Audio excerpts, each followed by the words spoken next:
Welcome to Learn and Love Music. Today we're going to explore the music of Franz Schubert, and we have a special guest to help us out. His name is Geoffrey Block, and he's going to help us understand the music. This will be in two parts because we're going to do it this week and next week. We're going to have a lot of music for you on Schubert, a lot of analysis, so it should be very exciting. If you value what we do on this channel, please subscribe. So let's get started with the music. Hello, I'm Duane Hulbert and welcome to Learn and Love Music. I want to welcome a guest today, our first guest on Learn and Love Music. I'm here with Geoffrey Block, and Geoffrey was my colleague at the University of Puget Sound for more than 30 years. He's a wonderful musicologist and also a writer, and I'm taking this opportunity to share some of his views, some of his experience with the music of Schubert today. And shameful commerce here, this is his new book that just came out. And this is a book, Schubert's Reputation from His Time to Ours. You can buy it, and later on we'll put a link up to where you can find this book. But today we're going to talk to Geoffrey about Schubert and what makes him different, what makes him special. So Geoffrey, tell us a little bit about why Schubert. Why Schubert? Well, Schubert is a famous composer, but he's also has been an underrated composer and put in a little box. The little box is that, sure, he's the greatest song composer who ever lived, but did he write symphonies and operas and string quartets like Beethoven? Well, the answer is he did. It just took a long time for that to be recognized, in part because his melodies were so amazing that people actually thought that if you wrote wonderful melodies, you couldn't write big pieces as well. So I'm intrigued by the idea that Schubert was not popular until, well, maybe when I was in college, and I was at Juilliard in the mid-70s, and nobody played Schubert. Everybody played Beethoven and Mozart and Chopin. My question is, what was it that changed in people's minds to introduce them to Schubert or to make Schubert more important in their repertoire? That's a wonderful question. I have a chapter in the book called Schubert, An Acquired Taste. And to illustrate how little known he was until much later, the opening little line to the chapter is called an epigraph.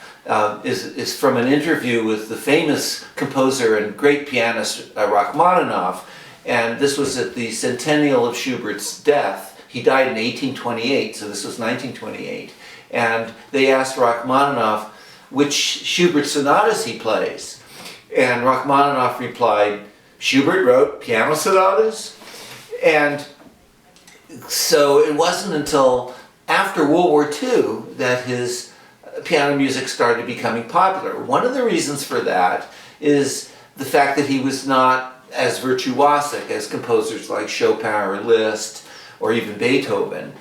And the other big problem is, I mentioned earlier in the interview that he was so known for his melodies that people actually really didn't think it was possible to write great piano sonatas if you also wrote great melodies. I know that sounds strange, but what changed is that pianists really started realizing that even though the music wasn't as virtuosic as other composers, it's just so extraordinarily beautiful. But the other thing is they realized that the fact that he wasn't Beethoven wasn't necessarily a liability, and that's been a big problem in Schubert's reputation, is that he was constantly compared to Beethoven. People wrote whole books about how you're supposed to do something, and Beethoven was the only model. And Beethoven does differently. People began to appreciate that.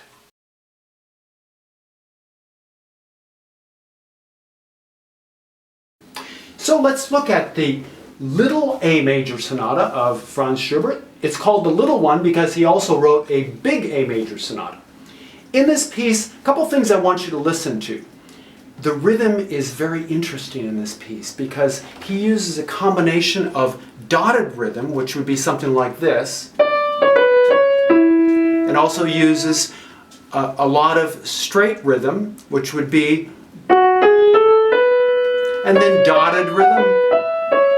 And later on he brings in triplets. So after he finishes this line, triplet, triplet, triplet, then the melody comes in, left hand is triplets, and the right hand, you hear the melody from the beginning.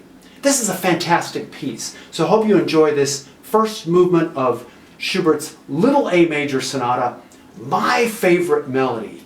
So let's listen to it now.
Another factor, because Schubert was so well known as a songwriter, there he was extraordinarily successful, far more than Beethoven. Probably most, if you ask Rachmaninoff, Beethoven wrote songs. Beethoven wrote 200 songs. People don't know those songs. So he's put in a little box too. But the large works like piano sonatas and string quartets and symphonies, those have more prestige in terms of reception. And Schubert wrote those, but most of them weren't published. He died at 31. Beethoven had only written one symphony when he was 30, by the time he was 31.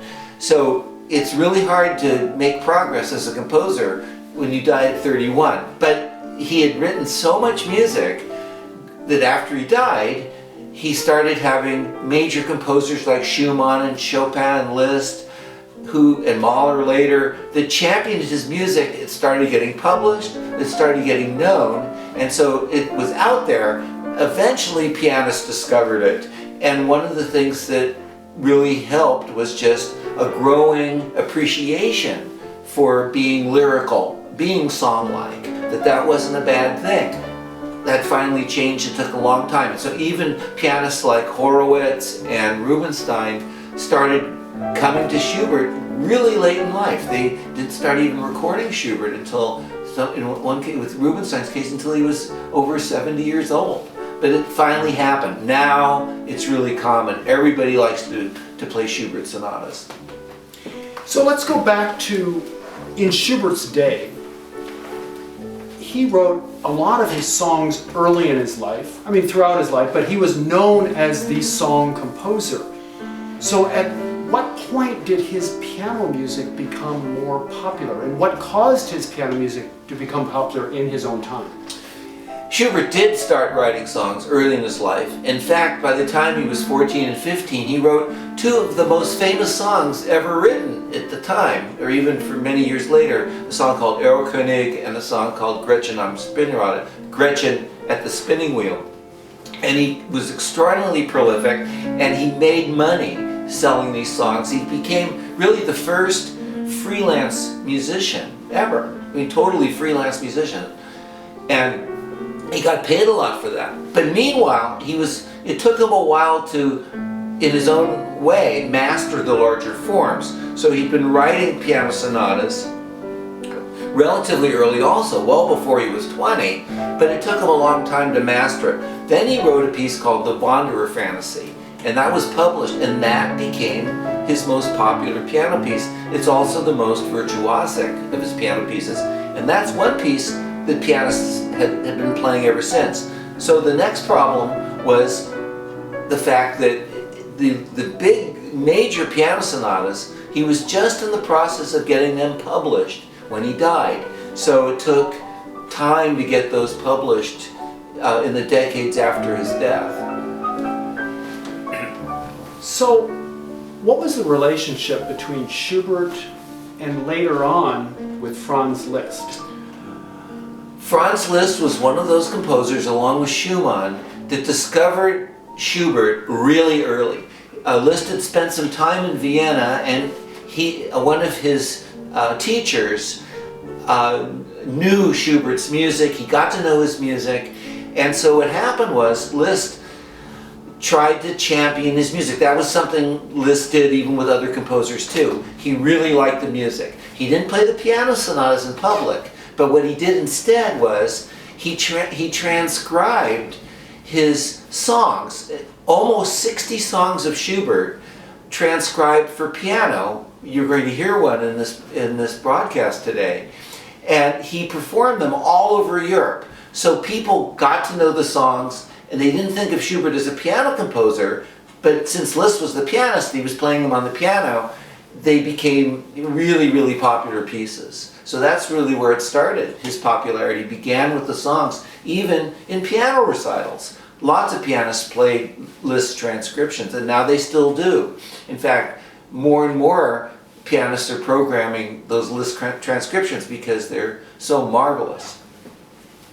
One of the most well-known pieces that he wrote was a piece called Ständchen, or Serenade, and it was a beautiful song for voice and piano, and Liszt made it into a piano fantasy. I just love the Serenade. I didn't really know the piece that well. I mean, I guess as a musician who accompanied singers, it was really a popular song. But when I started to play the Serenade, I realized how beautiful the piece was. And not just because of the lyricism, but because of the shifting harmonies. And it is such a quintessential Schubert piece. However, when Liszt rewrote it, of course he made it much more flowery and beautiful, but I think the basic essence of the music is still there in the Liszt arrangement. But Geoffrey, maybe you could tell us a little bit about the harmonic surprises that we will hear in Ständchen. Well, one of the passages in Ständchen really represents a lot of what Schubert does in many, many works. All composers do this. They play something in the major mode and they play something in the minor mode. But Schubert did that in so many unusual ways in almost every piece.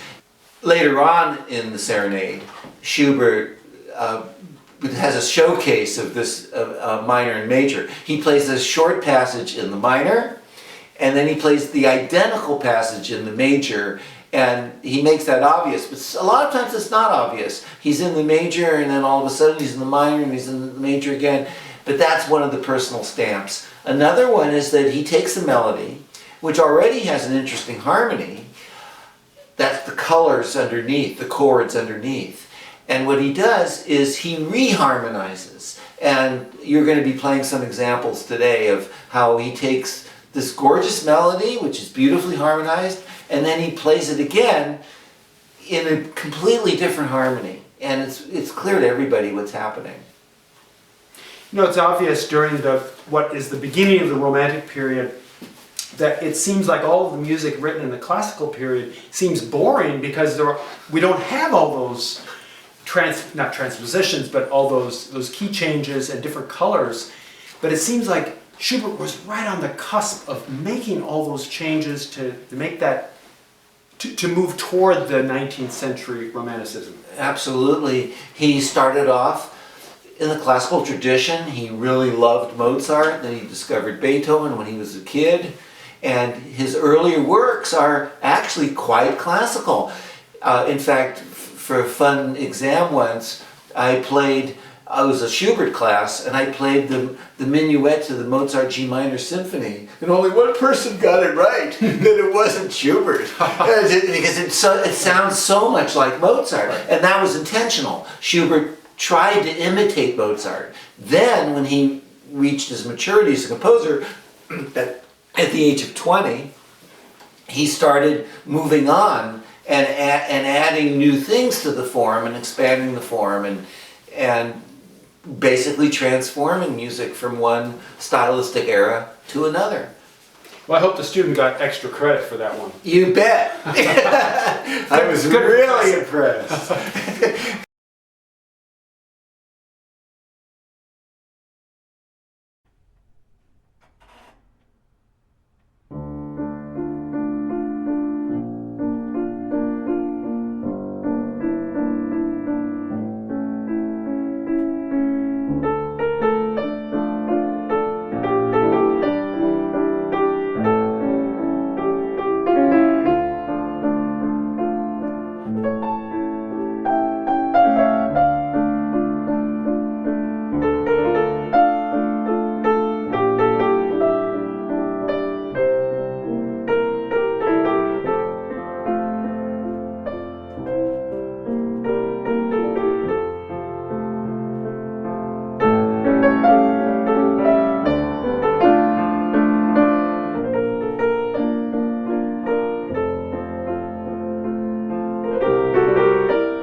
Thanks for joining us this week on Learn and Love Music. Next week we're going to continue our conversation with Dr. Geoffrey Block, and we're going to continue with Schubert.